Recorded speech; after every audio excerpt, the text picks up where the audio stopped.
Students, let us continue with the discussion of Chapter 2, Acids, Bases and Salts. The topic that I am going to discuss in this video is going to be family of salts, pH of salt solutions and common salt. Salt is the compound that is formed from an acid by the replacement of hydrogen in the acid by a metal. किसी भी acid के hydrogen को जब किसी metal के द्वारा replace किया जाता है तब जो कंपाउंड बनता है that is what we call acid.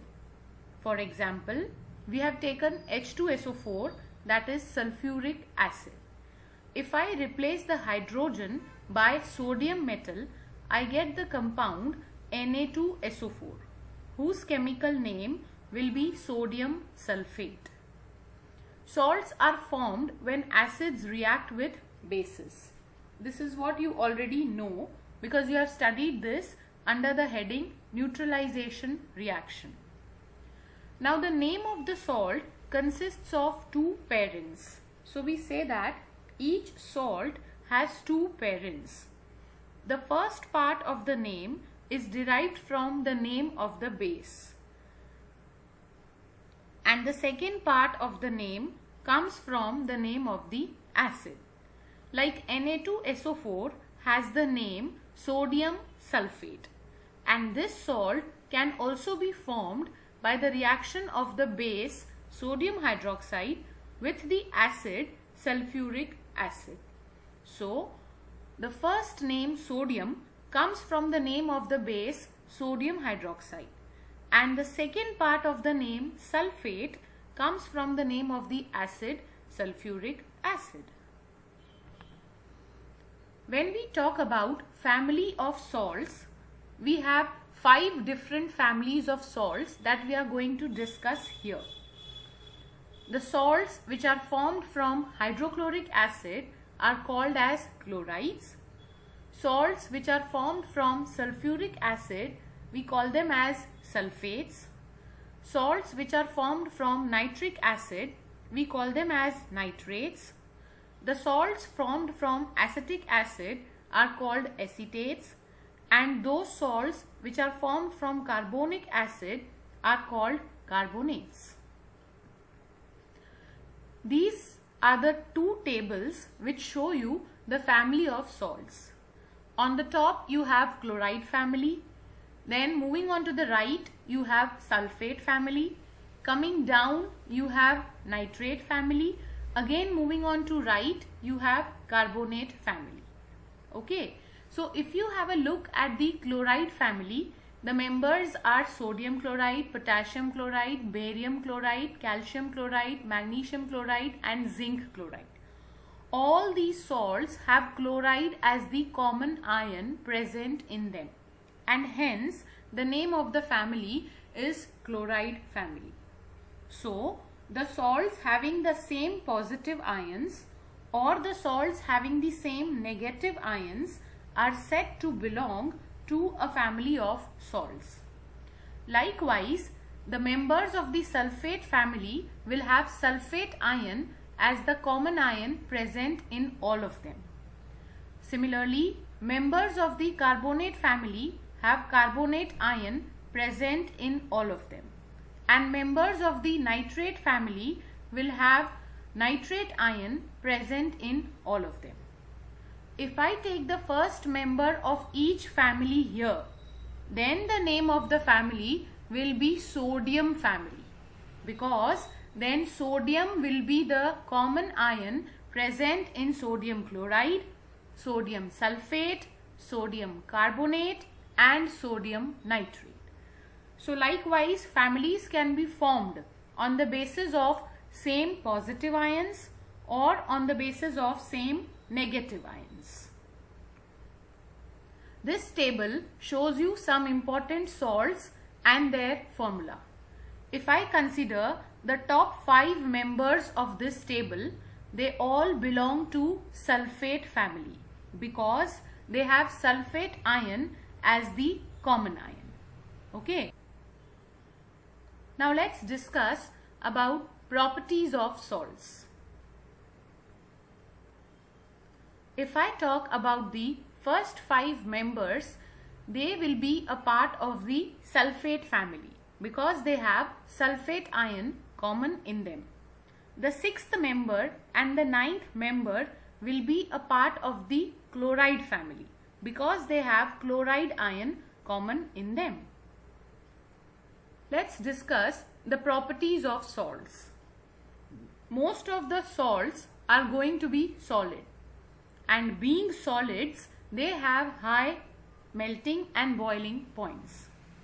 They are usually soluble in water, as we know that water is universal solvent. When salts are dissolved in water, they act as electrolytes because their aqueous solutions conduct electricity due to the presence of ions. These ions actually act as the carrier of electricity.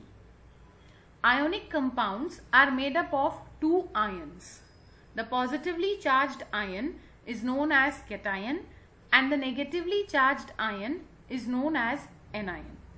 Sodium chloride NaCl is an example of ionic compound which contains sodium ion as the cation and chloride ion as the anion.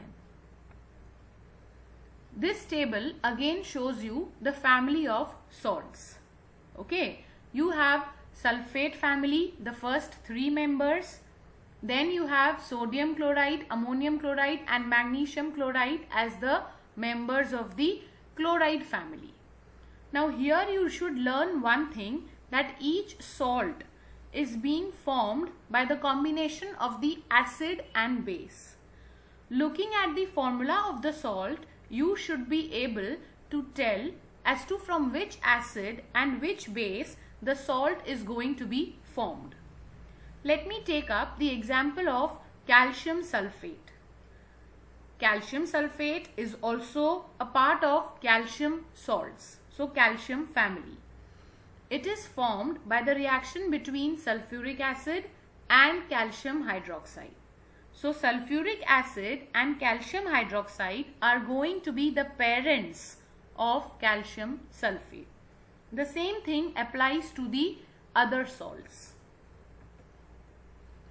Let's begin with the topic pH of salt solutions. Solution of salt in water will be neutral as salt is formed by the reaction between acid and base. Some salts produce acidic or basic solutions when they are dissolved in water. Look at the table here. Sodium chloride NaCl and potassium sulfate K2SO4 have their pH value 7, which shows their neutral nature. Ammonium chloride NH4Cl and magnesium nitrate MgNO3 whole twice have their pH 6, which shows their acidic nature. And sodium carbonate Na2CO3 and sodium acetate CH3COO Na has their pH as 9, which shows their basic or alkaline nature. The acidic and basic nature of some salt solutions can be explained on the basis of hydrolysis of salt. Hydrolysis means splitting up of a compound by the action of water. So when I add water to sodium chloride, it will split up to give sodium hydroxide and hydrochloric acid. Let's discuss case 1. Whenever strong acid reacts with strong base, then the solution that we get is neutral solution whose pH is going to be 7. Sodium chloride is formed by the reaction between the strong acid, hydrochloric acid, and strong base, sodium hydroxide. Similarly, potassium sulfate is formed by the reaction between sulfuric acid, which is a strong acid, and potassium hydroxide, which is a strong base. Neutral solutions will not show any action on litmus. Blue litmus will remain blue and red litmus will remain red. Case 2. where strong acid reacts with weak base. Now you can see here that the nature of the acid is strong. So the solution that will be formed will be acidic solution, and acids will have pH less than 7. The example being taken here, we have ammonium chloride as the example, which is the salt formed by the reaction between strong acid, hydrochloric acid, and weak base, ammonium hydroxide. So ammonium chloride, when dissolved in water, will undergo hydrolysis and will form ammonium hydroxide and hydrochloric acid. Acid being the strong acid, aqueous solution of ammonium chloride will be acidic in nature and its pH will be less than 7. When we say the aqueous solution is acidic, that means more of hydrogen ions will be produced as compared to hydroxide ions. Let's come to case 3. Here we are going to discuss that the reaction between weak acid and strong base will result in the formation of basic solutions whose pH is going to be more than 7. Sodium carbonate is one such example. It is formed by the reaction between the weak acid, carbonic acid, H2CO3, and strong base, sodium hydroxide, NaOH. When sodium carbonate is dissolved in water, it undergoes hydrolysis and forms sodium hydroxide and carbonic acid.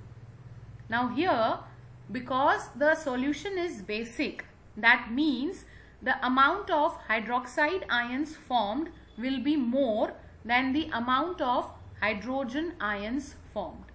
And the pH is going to be more than 7, nature is going to be basic, and so they will turn red litmus to blue. That's all we had to discuss today. Thank you.